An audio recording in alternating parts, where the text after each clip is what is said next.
What is up, everybody, and welcome back. I'm going to be doing something a little bit different than we have done before. I posted a poll on my X or my Twitter account asking what video I should make next, and the most people said to show off my collection or all of the BallPark Memories collection.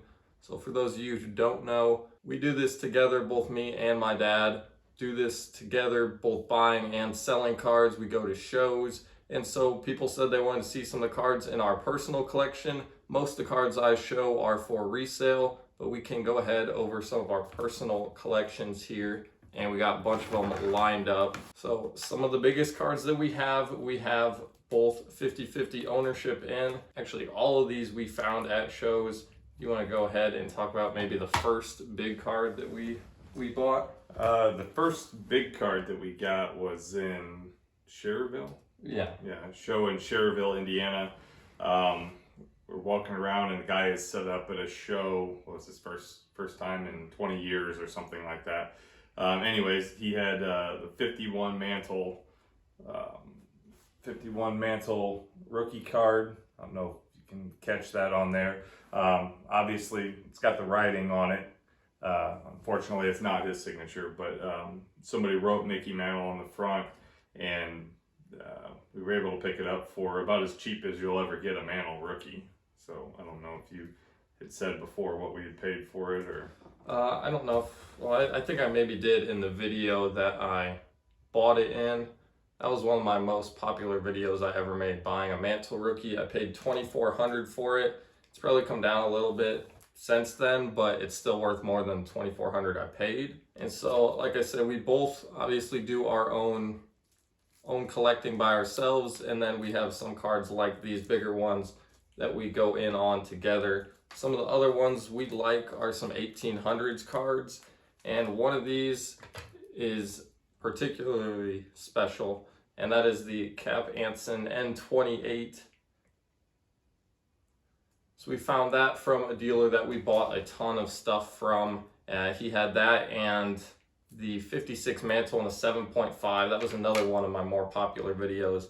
But we got that Anson with the Mantle, and we decided to keep that because that's a pretty awesome card. yes, once you saw that one, I knew it was never going to leave my hands, or at least leave my possession. So Yeah, and you mentioned before, like lots of the Beckett magazines had that on the cover. right, yeah, growing up every yearly, when I first started, the Beckett was just once a year.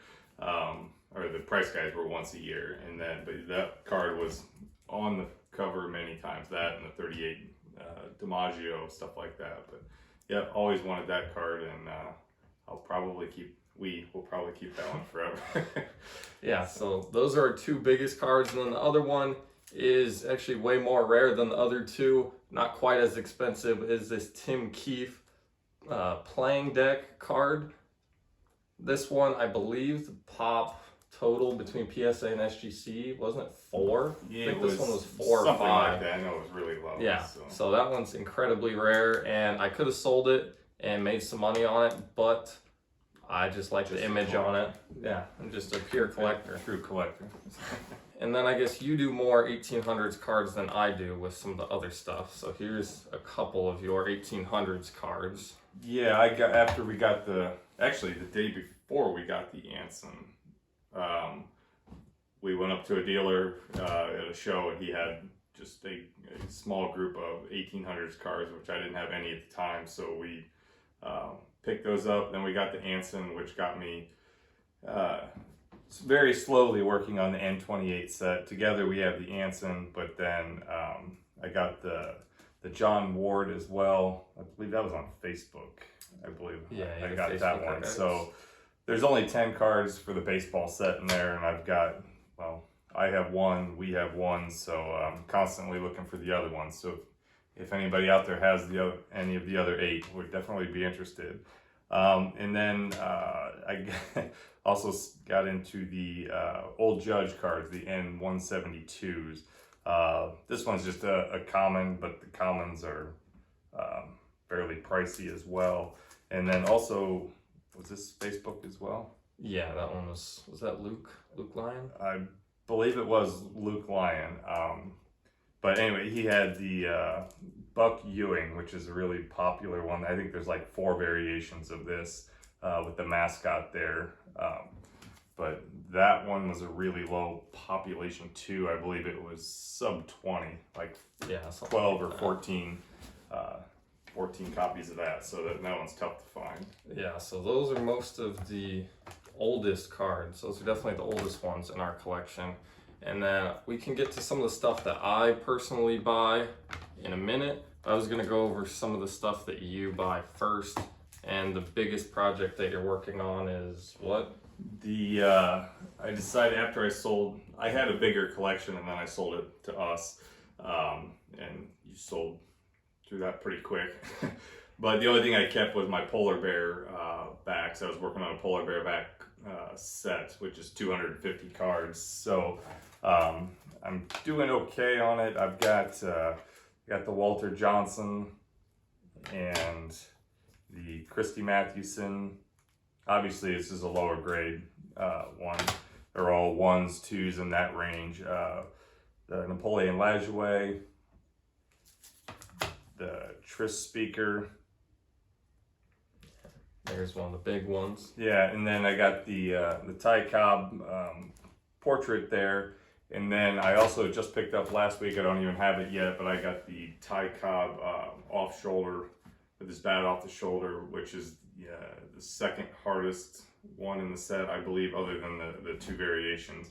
And I've got 124 of the 250 now, so yeah, and most of the Hall of Famers. Right, I only have second Cobb now. Right, I only have I believe 11 Hall of Famers left, Hall of Fame cards. So I'm getting there. Taking a while, but I'm getting there. So when it comes to polar bear backs in specific, how important is the pop count? You did hours and hours of just looking at the PSA pop counts. Yeah, they're for the most part, I don't remember off the top of my head, but like the Cobbs, I believe there's around 100 to 200 of the Cobbs in the polar bear backs. But a lot of the lower level Hall of Famers, I mean, you're talking, they might only have PSA graded ones of, 5 to 20, something like that. So yeah, they're definitely more rare than the Sweet Cap and the Piedmont backs, but yeah, they're a lot more difficult. I think they have one of the best looking backs on them with the dark blue. So I figured eventually once I get the whole set, then I can go through and upgrade. Hopefully, get the Demet. Yeah, the Demet and the O'Hara are two. I think in a 2 grade, they're $5,000 to $10,000 each. I don't know if I want to pay that for commons. So. Yeah. So yeah, but those are the 2 biggest cards out of the set that are not Hall of Famers. So that's most of the stuff that you collect. You picked up a couple things at the show last weekend. You talked about building this set. You going to? I will probably at least work on it. Yeah, the 1911 T201 Mecca fold, whatever, the bifold series. Yeah, and I only have these 2 now, but these are the second and third best cards in the set. Obviously, again, low grade. Got Walter Johnson and Christy Mathewson.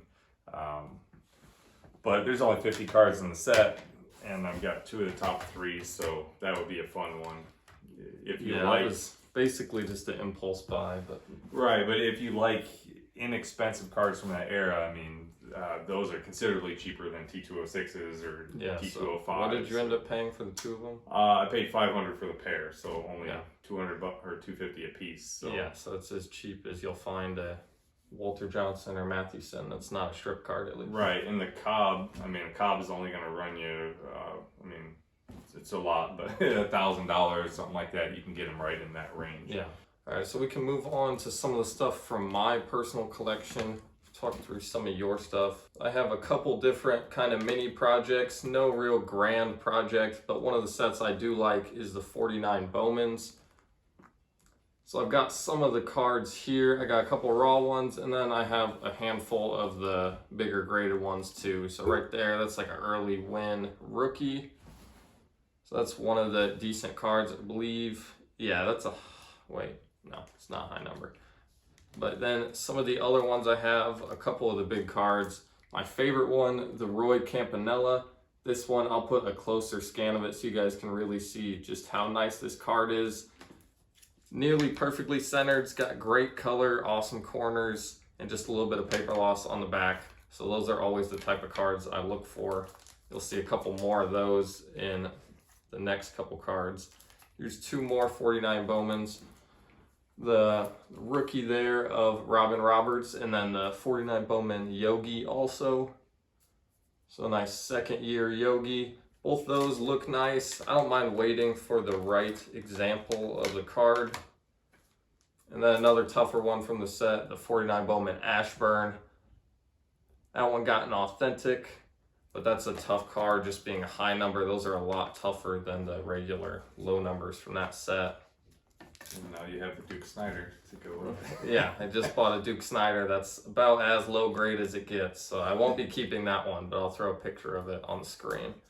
And going with, like I said, with the Campy, for big cards especially, I would prefer to have them in as high of a grade as possible. But if that's not possible, I like getting low grade cards that look, present, or have some mint or near mint qualities, like the Campy and the Musial here that I'm showing.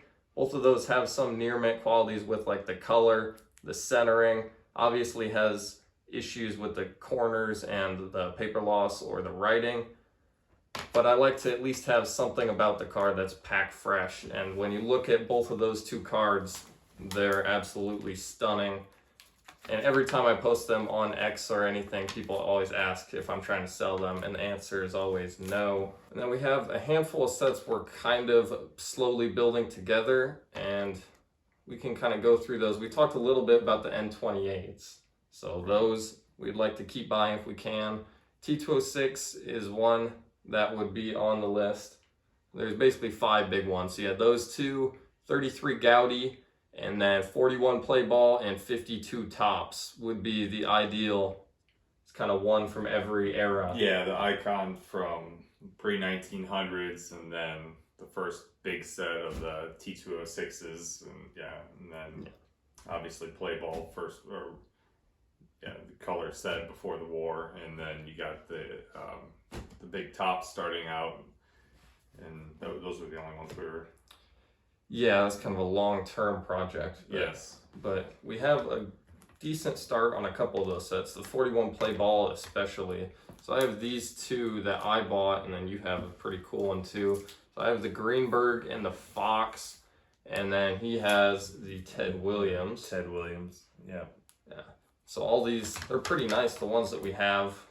I mean, two 2.5s and a 3. So other than that, we basically just need the DiMaggio. There's like the Reese, and after that, for the most part, commons and low-level Hall of Famers. So that should be, I don't know how long it'll take us to get all the commons, but that's... Yeah, luckily it's only 72 cards, so, and we got most of the big guys, so yeah, that one shouldn't be too long. Not nearly as long as the T206 or... Yeah, that one would take definitely the longest. But another one that we like, not just the 33 Goudey, but we have a handful of the 33 Worldwide Gum. So I'll throw closer pictures of these up on the screen, but there's a handful of cool ones there. The best one being the Fox. I made a whole video about these, but the Worldwide Gum, basically a way rarer Canadian issue of the 33 Goudey, put out by the same company, much lower pop counts. And like I said, I made a video about that, so check out that video. But those ones, like some of the other cards that we've had here, the same theme of tough to find, lower pop, not impossibly rare, but tougher to find.